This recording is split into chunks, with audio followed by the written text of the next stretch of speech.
ৰোজ মানে হ'ল এটা সমালোচনা। এইটো আমি কাৰোবাৰ ব্যক্তিগত জীৱনত নোসোমায়ো আচলতে তাক আমি সমালোচনা কৰিব পাৰোঁ। নমস্কাৰ, মই বিকাশ আৰু আপোনালোকে চাবলৈ আৰম্ভ কৰিছে বনী ৰোষ্টাৰ।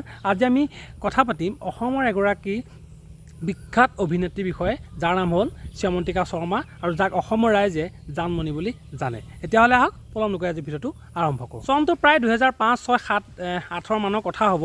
তেতিয়া নেকি জানমণি বুলি ক'লে সৰুৰ পৰা ডাঙৰলৈকে সকলো পাগল আছিল, কাৰণ জানমণিৰ অভিনয় খুব ভাল আছিল আৰু প্ৰায় সংখ্যক ডেকা ল'ৰাই আচলতে জানমণিৰ প্ৰেমত পৰিছিল।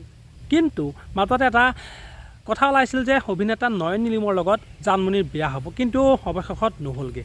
কিয় নহ'লগৈ সেইটো সিহঁতৰ ব্যক্তিগত কথা, আমি তাত সোমাবলৈ নাযাওঁ।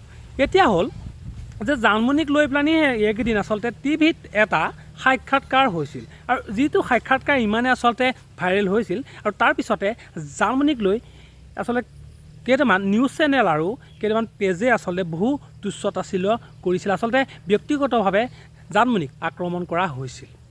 চাওক, ৰোজ মানে মই আগতে আচলতে কৈছোঁ যে ৰোজ মানে হ'ল সমালোচনা। কাৰোবাৰ আপুনি ব্যক্তিগত জীৱনত সোমাই তেওঁক আচলতে মানসিকভাৱে অশান্তি দিয়াটো ৰোজ নহয়।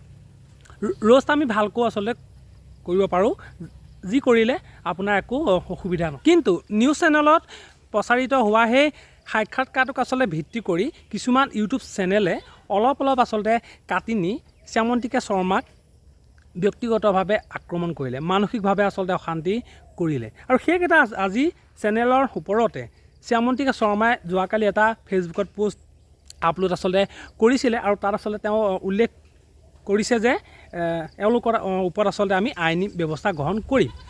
কাৰোবাৰ ব্যক্তিগত জীৱনত সোমাই আমি তেওঁৰ ওপৰত আচলতে মানসিক অশান্তি দিয়াটো আমাৰ অধিকাৰ নাই। শ্যামন্তিকা শৰ্মা বিয়া হওক বা নহওক, তেওঁ আচলতে বিচ্ছেদ হোৱাৰ পিছত আকৌ বিয়া নহওক কিয়, তাত আমাৰ ক'বলগা কোনো কথা নাই। মাত্ৰ কেইটামান ভিউজৰ আশাত যদি আপুনি কাৰোবাক মানসিক অশান্তি কৰি জেলত যদি সোমাই থাকিবলগীয়া হয়, তেতিয়াহ'লে আপোনাৰ নিচিনা আৰু পৃথিৱীত মূৰ্খ মানুহ নোলাব। সেই গতিকে আপুনি ৰোজ কৰক। মই আগতে কৈছোঁ যে ৰোজ মানে হ'ল সমালোচনা, কিন্তু এনেকুৱা ধৰণে কৰক যাতে কোনেও মনত দুখ নাপায়। জীৱনত যেতিয়া আপোনাৰ লগত কিবা এটা সমস্যাই দেখা দিব, তেতিয়া আপুনি গম পাব যে আপুনি এজন ভুক্তভোগী, আপুনি কিদৰে আচলতে সেইখিনি সময় পাৰ কৰি আহিছে। ঠিক শ্যামন্তিকা শৰ্মাৰ লগতো একে হৈছে। তেওঁ আচলতে ডিভোৰ্চ হোৱা আজি অলপ দিনহে হৈছে আৰু তেওঁ আচলতে এই কথাখিনি পাহৰিবলৈ চেষ্টা কৰিছে, এটা নতুন জীৱন যাপন কৰিবলৈ তেওঁ চেষ্টা কৰি আছে আৰু তেওঁ সেইখিনি অধিকাৰ আছে। তেওঁ কাৰোবাৰ লগত বিয়া হয় নহয়, আমাৰ তাত মাথা মাৰিবলগীয়া একো কথা নাই। কিন্তু অসমত কিছুমান এনেকুৱা ঠেক মানসিকতাৰ লোক এতিয়াও আছে, যি নেকি আনৰ দোষ গুণবোৰ খুচৰি আচলতে ভাল পায়। এনে কি কৰিছে, ক'লৈ গৈছে, কি খাইছে নাখাইছে, কি পিন্ধিছে, তালৈকে আচলতে চকু দিয়ে। আচলতে সেইসকলৰ বেলেগ কোনো কাম নাই। সেইসকলে কেৱল লোকৰ সমালোচনা কৰি ভাল পায় আৰু সেইসকল এনেকৈ আচলতে জীয়াই থাকে।